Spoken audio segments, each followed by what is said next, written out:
If you've been into indie games or animation for the past few years, you probably heard of at least one of these two projects if you enjoy things that are a bit more odd than the more regular type of shows or games out there. And for any people who might not have heard of one of these, then this is Mary Jones, a sci-fi post-apocalyptic show, and this is Ultrakill, a fast first-person shooter, both being made by extremely talented creators, and despite having many differences in their overall style design among many other things, there are still a couple things they have in common, mainly being a banger OST and characters, along with having a similar plot when an emotionally charged robot with a crippling blood addiction tries to destroy some of the most powerful beings in existence, all while the fandom makes interesting art on the side. Naturally, being a fan of both series, I started thinking, hey, what if robot beat robot? And naturally, that's how I got the idea for this video. Now let's just get some stuff out of the way before we actually get started. You might be wondering why I'm only including V1 here, and the main reason is just the fact that it wouldn't feel right to make this video and not include him, but at the same time trying to include other characters alongside V1 would completely turn my brain into mush, because he has a lot, and I mean a lot of weapons, so please just try and understand here. Also, I won't be trying to use any heavy lore terms to justify why one side beats the other, such as saying that V1 can obliterate everything because he took down an angel, because that's stupid, and also the entirety of hell somehow loses to a GoPro with more coins in his pocket. No, I'll strictly be looking at their weaponry and experience to get the clearest answer I can think of. Now that we've got that out of the way, let's start inspecting some robots. First, let's talk about V1. While I couldn't find any sources to confirm this, most people generally say that canonically, V1 will be able to beat the entirety of Ultrakill on its highest difficulty at its highest rank, which does make sense since the fact that those difficulties and ranks exist in the first place likely means that there is a chance that V1 is capable of doing such. Therefore, all the feats that we'll be looking at will be assumed that 1. V1 was able to do this in a P rank, which basically means he did everything very fast, stylish, and aggressively. And 2. Also did this while on Ultrakill's brutal difficulty, which basically makes enemies hit much harder, faster, and tankier, and gives certain enemies and bosses different buffs that make them much harder than they normally are in other difficulties. Now let's first look at V1's weaponry, and I wasn't kidding when I said he had a lot. Basically, V1 has 5 different types of weapons, each with different versions along with an alternate version for certain types of weapons that add extra features to the other versions of that specific type of weapon. These weapons include the revolver, shotgun, nailgun, rail cannon, and rocket launcher, and have both a primary fire along with an alternate fire. The primary fire is generally the same across all versions of a specific type of weapon, while the alternate fire basically acts as a special attack for each individual weapon itself. The very first type of weapon, the revolver, is pretty basic, firing a shot that deals damage, and the very first version of that, the piercer, is also very basic, firing a shot that can deal slightly more damage. After that, though, things get more interesting. You have the marksman revolver, which allows V1 to use coins, which we'll talk about later, and the sharpshooter, which can be spun to pierce through enemies and ricochet off surfaces. Then there's the alternate fire, which increases the damage and amount of shots each revolver can deal, but also slows the amount of time it takes to reload. Next is a shotgun, which fires a spray of pellets that, while normally weak, can be punched by V1 to turn into a fast-paced explosive. The first version is a core eject shotgun, with its alternate fire, as you can probably tell, ejecting a core that explodes on contact. Then there's the pump charge, which allows V1 to charge or pump it. Pumping 1 to 2 times will increase the amount of pellets fired, while a maximum of 3 pumps spawns a new gun V1 that explodes everything nearby, including himself, though he can't avoid this by moving fast enough. Then there's the sawed-on shotgun, which literally just turns V1 into Chainsaw Man. It's quite literally just a shotgun with a chainsaw that V1 can use to shred enemies up close, or screw it, he can just throw the damn thing around like a boomerang. Then there's the alternate version, known as the jackhammer. It basically replaces the shotgun's main attack with a piston that V1 can pull back and deal damage with. The overall damage this jackhammer can do is based on how fast and how high V1 is. So using it while walking or standing will do minimum damage, while quickly moving while airborne will do maximum. Then there's the nail gun, one of V1's more complicated weapons, capable of firing a giant storm of nails that eat through small amounts of damage and stick enemies, allowing for multiple strategies we'll talk about a bit. The first version is the attractor, which is capable of firing a magnet that can stick to enemies and surfaces and attracts nearby nails, creating what's known as a nail trap, which damages enemies that get too close and will explode after a set amount of time. Magnets can also pull in light enough enemies with enough nails stuck to them, and if an enemy with at least one nail or magnet stuck to it is hit by an electrical attack, will instantly cause attached or nearby magnets to explode. Next is the overheat version, which also fires nails, but continuous fire will cause it to gradually heat up, and the rate of fire to slow, and using its alternate will fire a heavy storm of overheat nails, which do damage while also setting enemies on fire. There's also the jump start, which can attach a cable to enemies to rapidly increase the weapon's damage and speed, and the cable itself will explode after a few seconds, triggering any attached nails or magnets. Finally, there's the alternate version, the saw blade launcher, which allows the nail guns to fire saws that can ricochet and pierce through multiple enemies. These saws are attracted to magnets to create saw traps that allow for high damage to multiple targets or can be used to activate nail traps easier. The overheat version can fire overheated saws which can set enemies on fire and ricochet multiple times, while the jumpstart version allows the saws to decrease the time it takes for the cable to explode based on how many saws manage to connect to the target. There's also the rail cannon, which unlike previous weapons we talked about, doesn't have any special alternate fire other than zooming in when taking a shot, with each version having their own unique primary fire instead. First up is the electric rail cannon, that can fire a beam of electricity to pierce through enemies along with activating objects shredded by electric attacks like nails and magnets. Then you have the screwdriver rail cannon, which shoves a fucking screwdriver into the enemy, causing damage over time along with decreasing their speed, and creating a bleed effect that spouts blood V1 can use to heal. Unlike previous weapons, the rail cannon doesn't have any alternate fire, instead having a malicious variant that acts as a separate weapon from the previous two. This malicious rail cannon fires a giant beam that explodes on contact, useful for clearing out large groups of enemies that are grouped together. V1's final weapon is the rocket launcher, which, as you can obviously tell, fires rockets that create a large explosion upon impact and can also set enemies on fire. Rockets are attracted to magnets and can be detonated early for extra damage by certain weapons, and hitting enemies that don't normally fly while they're airborne will do double the damage and increase the radius of the explosion. The first version is the freeze frame, that causes V1 to start posing like a vampire and stop all nearby rockets for 5 seconds, with these rockets doing much greater damage based on how long they're frozen for or if they're detonated while frozen. Then there's the shit rock shooting cannon. Yes, that's its actual name. I have no idea why the developer decided to call it that, which launches a giant cannonball that bounces upward when hitting an enemy and launches them up into the air when it hits the ground.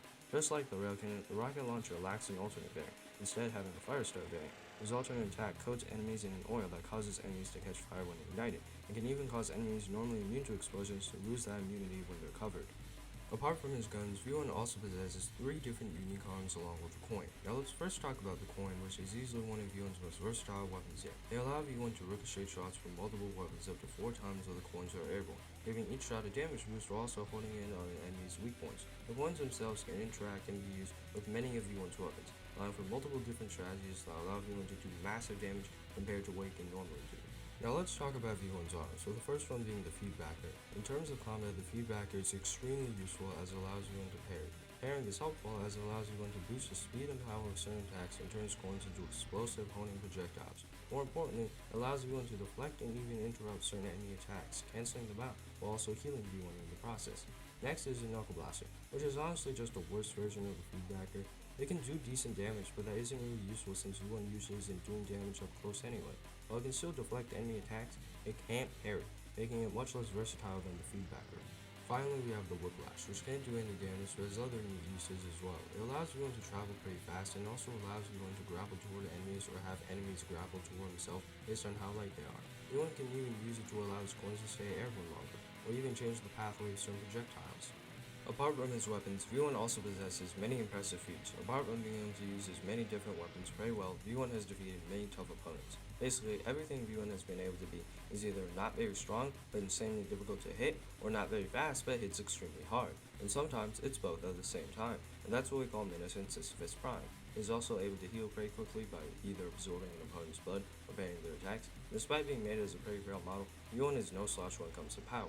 He can parry this giant titan's fist right back at him, how, and has defeated some of the strongest beings in his respective franchise. But the main thing that makes V1 so powerful is speed. V1 is very fast, and the speed that V1 is able to travel in brutal difficulty almost makes strength irrelevant in most fights since V1 could just combo an enemy to death before they can even get an attack off. Okay, enough about me yapping about V1, let's talk about Murder Drones. Now, I obviously will be including a few more characters from Murder Drones than I am for Ultrakill, but I should probably get a few things out of the way before I actually start explaining things. First, because all 3 Murder Drones seem to have around the same weapons and strength, I'll just be lumping them together for simplicity's sake. However, I'll also be including the users of the Absolute Solver, and unlike the Murder Drones, I will be comparing all 3 separately. This is because while each user of the Absolute Solver does technically have the same program, all 3 seem to possess their own unique little abilities based on their own respective solvers, and therefore trying to lump them together like the Murder Drones wouldn't really make that much sense. But okay, let's actually talk about the Murder Drones now. They possess a pretty decent set of weaponry, having large blades and claws that they can use to easily slice through metal objects and worker drones alike. Apart from their blades, they also possess a set of chainsaws, a rapid-fire gun, a miniature rocket launcher, and some sort of laser pointer that can slice through metal. Pretty cool stuff. They also possess a special nanite acid in their tails that is incredibly corrosive and seems to be able to also stop an enemy's healing factor, at least in the area where the tail was stabbed, as it's been stated that even characters with rather fast-paced healing factors can still be easily hurt or killed by enough nanites. Now looking at their feats, the mirror drones are pretty strong, but not anything too crazy. They can very easily slice through metal and rock and are also able to easily hold up heavy hydraulic doors meant to keep them out. They're also pretty fast, being able to easily react to bullets and even catch them midair, along with having a pretty stupid healing factor that allows them to basically reassemble themselves even after being completely dismembered and diced up. They also possess have wings that allow them to achieve fast flight, along with being able to deflect bullets and even explosions in some cases.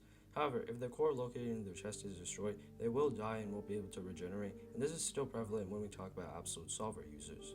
Now, for those who don't know, the Absolute Solver is basically a reality-altering program that can make a regular weak worker drone into a little destroyer of worlds. Now, let me just remind you guys, the reason I'm listing them separately is because only one actually has the main program, so their abilities are going to be different. Now, let's actually get started now and talk about the first Absolute Solver user, Doll. Out of the three, Doll is probably the weakest, though despite that, she's still a lot stronger than a majority of characters around her. The Solver allows Doll to use a form of telekinesis that allows her to lift and throw heavy objects or grab parts of an opponent. Using this, she can tear off an enemy's limbs, crush them into a pulp, or even cause them to instantly implode in certain cases. She can also create a shield that is capable of deflecting bullets, can teleport in order to dodge attacks or get closer to an enemy, and can even just create weapons, usually knives, out of thin air and just multiply these weapons in order to completely dismember an opponent. What's she gonna do next? Start stopping time for 5 seconds? She does have one weakness out, and that's that while she is able to heal and survive fatal wounds like a gunshot to the head, her healing is a lot slower compared to most other characters in comparison, and apart from that, she isn't exactly great at close range combat where she can't use her Solver. Next up is the emo purple-haired gremlin herself, Uzi Dorman. Similar to Doll, Uzi also possesses telekinesis, however she doesn't rely on it as much and also doesn't use it to the same extent. Despite this, Uzi does still have some advantages that do give her the leg up.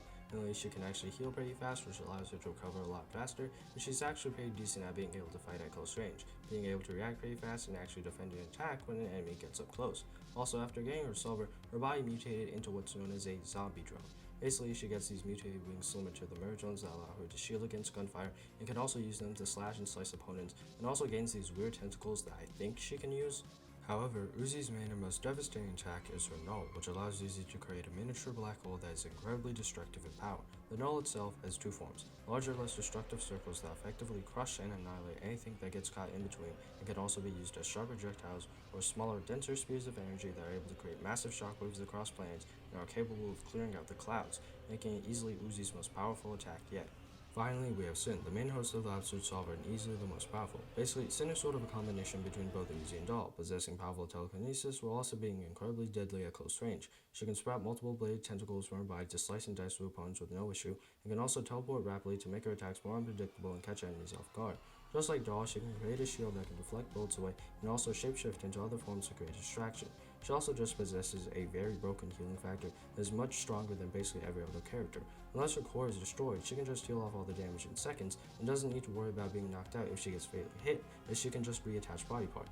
And as the main host of the Absolute Solver, Sin also has the strongest abilities. It has been shown many times throughout the show that Sin is more than capable of destroying planets, and the way she does it I don't quite understand, but I will try to explain it the best way I can. Basically, Sin seems to be able to use the Absolute Solver to basically create enough energy from a planet's core that allows her to create these massive tentacles that effectively tear the planet from the inside out, easily making her the most powerful user yet. She's also capable of using the Null, just like Uzi, and not only can she create her own destructive spheres of energy, she can also even take a hit from one and even catch one without much issue.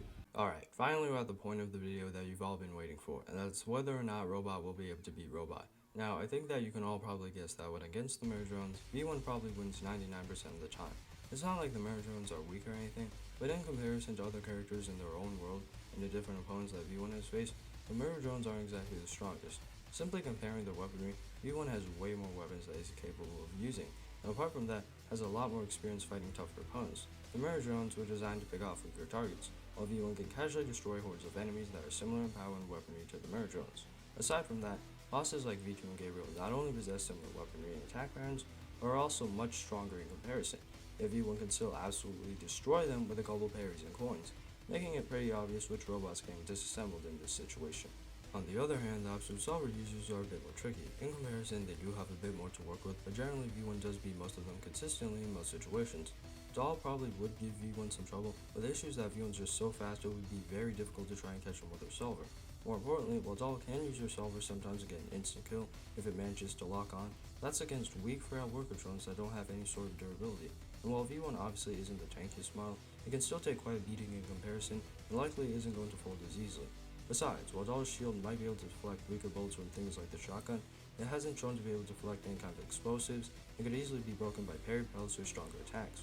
On the other hand, V1's got plenty of weapons that can get past her shield and straight up annihilate her once she lets her guard down, and the fact that Doll isn't able to heal as quickly means that V1 landing a solid hit would basically end things right then and there. As for Uzi, she does have a few extra abilities that do give her some advantages, but they themselves aren't exactly going to completely turn the tides in an instant. Now in comparison, Uzi can heal much quicker, which is very good since it means she won't immediately lose if V1 lands a fatal blow, and she is able to tank hits a bit better in comparison, which does mean that V1 can't just spam random weapons all the time in order to instantly win. Also, she does actually have somewhat decent fighting experience up close. Sure, it probably isn't enough to keep up with V1, but it's still something. Now, unlike Doll, Uzi does have some abilities that do allow her to win in some cases, but overall, even with that, most of the time V1 would probably still be able to outmatch her. Now, I will mention those abilities and why later on, but for now, let's talk about the final drone standing in V1's tracks, Sin. In comparison to basically every other character I talked about, this was by far the most difficult match to decide who would be able to come out on top most often. Sin's basically got all the powers of the other drones, but none of the drawbacks, which makes her a whole heck of a lot tougher. In comparison, Sin actually has some pretty good defenses against most of V1's weaponry. Her shield means V1 can't really cheese her with nails or weaker shots, and her tentacles, at least from what I can tell, might not completely stop the massive explosions that V1 can create, but still, she does seem to be able to at least take hits somewhat well in comparison. What's more, she's probably the only character I have here that might not get completely overwhelmed by the monster that is P-rank V1, because not only can she heal almost instantly and create new limbs out of thin air, her teleportation combined with the fact that fatal wounds don't stop her at all means that V1 would need to completely annihilate her in order to stop her in her tracks. Now you might be wondering, well, what about Null? If we used all the stuff you just gave us before and gave an attack that could easily one-shot V1, why doesn't she just win instantly? Well, there are a couple of wrinkles in there that don't immediately make this a clear and cut dry case. First off, while yes, the Null is incredibly powerful, its power is inconsistent to say the least. We see that it is capable of being able to create these huge shockwaves across planets and their clouds, but then for some unknown reason, characters that we've seen get pummeled pretty easily by basic weaponry aren't affected by the shockwave generated for some reason. And sure, this could just be a one-off coincidence, but then when we look again, we see that even nearby infrastructure that's much closer to where the Null struck is also somehow unaffected, which likely means that the Null probably requires a direct hit in order to actually do the same level of damage we saw before, and enemies can still avoid getting hit by most of the impact if they manage to stay out of its range. And sure, there are also the tentacles, but just like the Null, they aren't very consistent in the amount of damage they can do. While tearing off a big chunk of a plant's surface all the way down to the core is impressive, it also has the same issue as the Null, which is that it isn't very consistent. Sure, it took a large part of the planet out, but basically everyone near the destroyed part of the planet was completely fine somehow, which probably means there wasn't any explosion and it just cracked everything underneath instead. The other issue is that Sin doesn't really use the tentacles like at all in combat. This could just be because the animators didn't want to go through as much pain, which I can understand, but considering that you didn't even use one at all leads me to believe that while yes, the tentacles can destroy planets, they seem to kind of just do their own thing, and Sin can't really use them while actually fighting apart from just tearing a planet apart on the side. Even if she could, the tentacles themselves are roughly around city block level size when they appear, which I know this sounds kind of ridiculous, but yes, V1 would still be able to parry or dash to counter these. If we factor all of that, trying to find a clear winner from this is very difficult. Comparing the two, both have pretty strong weapons that could definitely annihilate the other if they let their guard down for even a second. They both actually have pretty decent counters to most of the things they normally rely on for insta-kills. Trying to determine who would win with this many things that are in the favor of either side is very difficult, but ultimately I think that V1 would barely, just barely, win a bit more in most scenarios. The main reason I say this is because V1 has dealt with opponents that are very similar to Sin in both power and strategy. Specifically, bosses like Minos and Sisyphus Prime often have attacks that revolve around very continuous, fast-paced attacks that leave V1 with almost no breathing room in between. In fact, that most of Sisyphus' attacks often revolve around straight up teleporting toward V1 just convinces me more that he would have the advantage here. Sin could realistically win a lot of these fights, especially if she managed to get a direct hit in, but her experience is lacking in comparison, and apart from that, most of her preferred attacks are close range, which would make them parryable for the most part, and it's not like Sin's used to a walking GoPro with ADHD throwing money at her. This, combined with his massive weaponry, speed, and daily allowance, would probably allow him to come out on top more often. Though, if you guys have any other takes on this, just leave them below in the comments and I'll try to respond when I can. Well, that was a pretty long video. Sorry to any of you people who might have been bored by this. I'm bad at being able to summarize things pretty well. But, yeah, that'll probably be it. But, as for the next video, maybe a month or two. I'm not sure. I'm pretty lazy, so probably two. Or maybe, I don't know, a decade or something. I'll try to read some of your recommendations in the comments and like see what I can change. If you have anything to say about my voice, that's just the way it is. So don't talk about that. And yeah, that'll probably be it.